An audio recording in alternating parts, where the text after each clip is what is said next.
इस बीच हमारे संग डॉक्टर श्रीराम जुड़ गए हैं। डॉक्टर श्रीराम पूर्व विधायक हैं, समाजवादी नेता हैं और प्रदेश देश में जहां कहीं भी किसानों, मजदूरों, दलितों, पिछड़ों की बात होती है, डॉक्टर श्रीराम मजबूती के साथ वहां खड़े रहते हैं। डॉक्टर श्रीराम, आप खुद राजनीति से जुड़े रहे हैं, विधायक रहे हैं। मैं ये एक बयान आपसे समझना चाहता हूँ। प्रधानमंत्री जी ने सांसदों से कहा कि सरकार की कोई निगेटिव छवि नहीं है, तुम लोग जनता के बीच में नहीं जाते।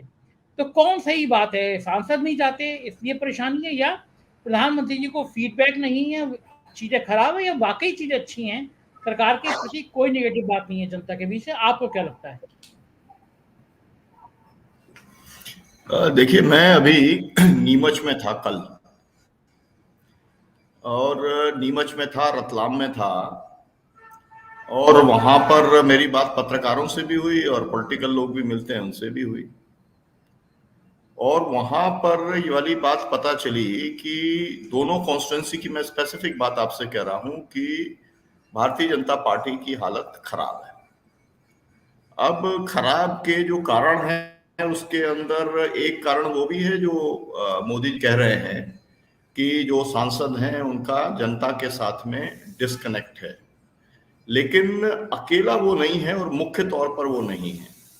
लोग जो है सरकार के जो फैसले हो रहे हैं, लोग उससे फेड अप है, लोग उससे नाराज हैं, लोग जो है वो गुस्से के अंदर हैं। लोगों को ये लगता है कि जो मुद्दे उठाना चाहिए प्रधानमंत्री को, या जिन इश्यूज को सॉल्व करना चाहिए भारतीय जनता पार्टी को, उन इश्यूज को एड्रेस ना करके वो हिंदू मुसलमान और भारत पाकिस्तान चलाने का काम करते हैं, केवल पोलराइजेशन की पॉलिटिक्स करते हैं, और इससे आम लोगों का नुकसान हो रहा है। ये एक जनरल फीडबैक है जो मैं 2 दिन था वहां पर, और वहां का मैं फीडबैक बता रहा हूं। वो ठीक नहीं होगा कि मैं बताऊं कि कौन से पार्टी के कौन से लोग और कौन से बड़े पत्रकारों से और जो है मेरी मुलाकात हुई। मेरा कहना ये है कि जो उनकी अपनी इंटेलिजेंस एजेंसीज होंगी, या जो लोग लगातार सर्वे करते रहते हैं, क्योंकि अभी सभी पार्टियां सर्वे करा रही हैं। मध्य प्रदेश के अंदर जो सर्वे हुआ है, उस सर्वे के अंदर ये रिपोर्ट बहुत क्लियर कट आ रही है कि यहाँ पर एंटी इनकम्बेंसी बहुत ज्यादा है। और इस तरीके का एंटी इनकम्बेंसी यहाँ तो विधानसभा चुनाव को लेकर है, लेकिन पूरे देश के अंदर जो अलग अलग पार्टियां जो सर्वे करा रही हैं, उससे ये निकलता है कि एक किस्म की एंटी इनकम्बेंसी मोदी सरकार के खिलाफ में, सेंट्रल गवर्नमेंट के खिलाफ में काम कर रहा है। मुझे लगता है कि उससे वो चिंतित हैं, उनके पास में जो फीडबैक आ रहा है उससे वो चिंतित हैं। अब ठीकरा किसके ऊपर फोड़ना है, तो 2 ही लोगों पे फोड़ सकते हैं, या तो संगठन के लोगों के ऊपर, या फिर जो है वो जनप्रतिनिधियों के ऊपर। तो वो दोनों लोगों का इसी तरीके से वो क्लास लेने का काम लगातार, ये सही है कि अभी वाली बात को ज्यादा तवज्जो दी गई है, लेकिन ये वाली बातें वो पहले भी रिपीट करते रहे हैं। मुझे इस बात की व्यक्तिगत जानकारी है कि जो बीजेपी का संसदीय दल है उसके अंदर जब वो मतलब सांसदों से बात करते हैं, तो वो एक किस्म का, जिसे कहते हैं कि एक ऐसे हेडमास्टर के तौर पे रहते हैं कि जिससे सांसद को डर लगता है कि अब ये फट्टी मारेगा मेरे हाथ के ऊपर, जैसे बच्चों को मारते थे ना।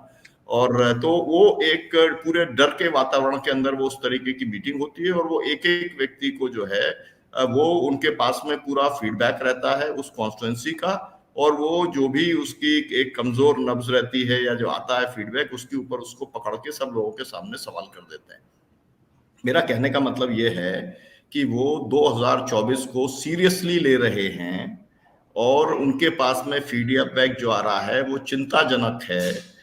बस केवल उनका बयान इतना ही बतलाता है, इससे ज्यादा और कुछ नहीं। बाकी उनके अपने स्वभाव का मामला है, उनके अपने तौर तरीके का मामला है। वो सांसदों को इसी तरीके से जो है अब तक ये करते रहे हैं, मतलब एक किस्म से टेरराइज करके जो है वो चलाते रहे हैं। और फिर ये भी है, इस सब के अंदर उनको अपने कुछ लोगों को फेस चेंज करना है। ये भी एक चर्चा है सांसदों के अंदर, इस बात को लेकर चिंता है कि बहुत सारे ऐसे सांसद हैं जिनको इस बार वो टिकट नहीं देना चाहते। तो जब टिकट नहीं देना चाहते हैं तो उसके लिए उन्हें वातावरण बनाना पड़ेगा, और वातावरण ये बनाना पड़ेगा कि भाई तुम्हारा जो रिपोर्ट कार्ड है वो ठीक नहीं है, तो इसलिए उन्होंने एक तरीके से सभी सांसदों को एक चेतावनी भी दे दी है कि भाई अगर अपना फिर से अगर चुनाव लड़ने की इच्छा है तो अपने आप को सुधारने का काम करना पड़ेगा। जबकि सच बात यह है कि परफॉर्मेंस के आधार पर टिकट देने का मसला बिल्कुल नहीं है।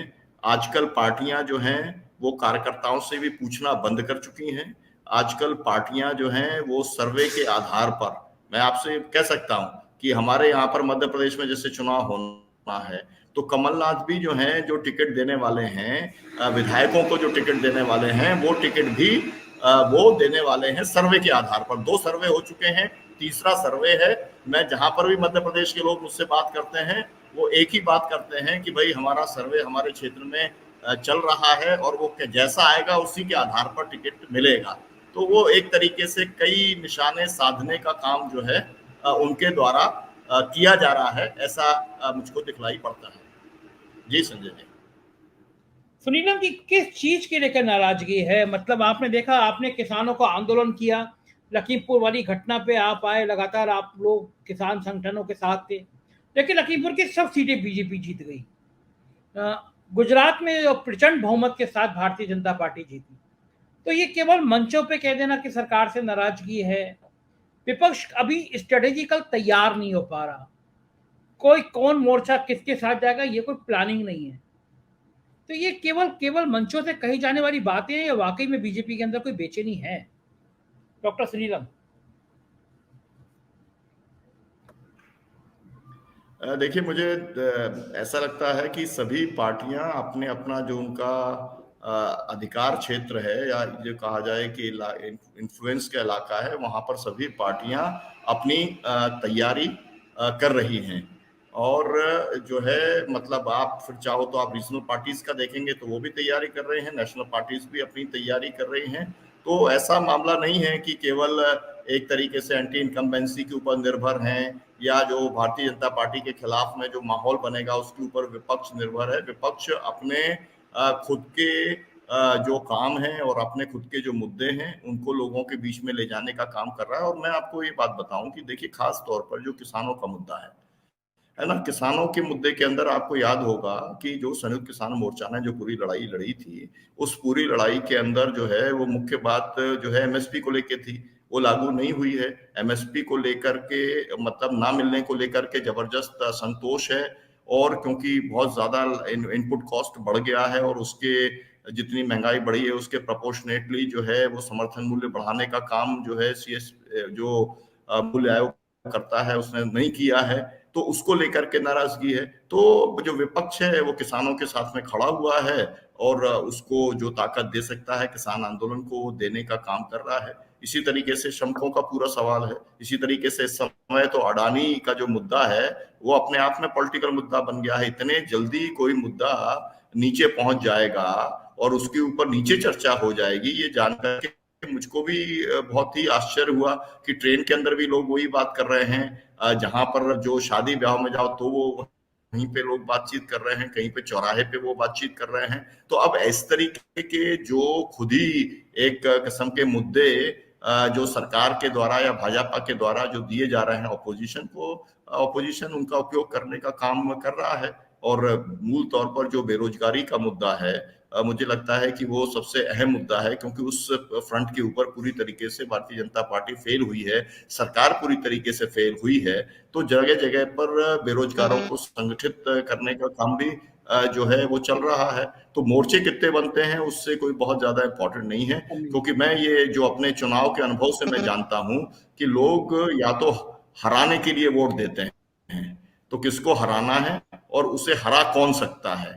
तो इसलिए बहुत ज्यादा वोट डिवीजन वाला जो मसला है वो हम लोग जरूर यहाँ से लगाते हैं कि कितना अर्थमेटिक बनाया है ऑपोजिशन ने, उसके आधार पर रहेगा। लेकिन मुझको ऐसा लगता है कि वोटर इतना परिपक्व है कि वो जिसको हराना चाहता है, अगर एक वातावरण बन जाता है भारतीय जनता पार्टी के खिलाफ में या मोदी सरकार के खिलाफ में, एनडीए के खिलाफ में, तो मुझे लगता है कि फिर मतदाता अपनी खुद प्राथमिकताएं तय करने का काम करता है। फिर वो ये नहीं देखता कि कितने सारे कैंडिडेट हैं। और अब लोगों को ये भी समझ में आता है कि कौन, जिसे वोट कटवा कहते हैं, वो है कौन को हम वोट देंगे तो किसको नुकसान हो जाएगा। ये सब बातें जो है लोग आजकल समझते हैं। तो इसलिए मुझको लगता है कि ऐसा नहीं है कि ऑपोजिशन तैयारी नहीं कर रहा है, केवल इस बात के ऊपर निर्भर कर रहा है कि भाजपा कितना कमजोर निकलती है या कितना गलत इस उसमें मैदान में उतरती है।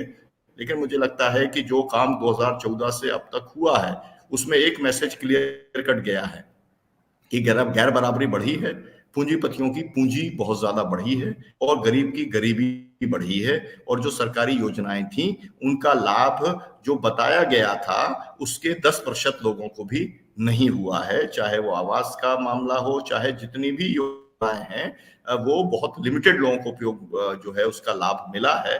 तो ये सब बातें लोगों में रिसेंटमेंट पैदा करने का काम कर रही हैं। ग्राउंड लेवल की यही स्थिति है संजय जी।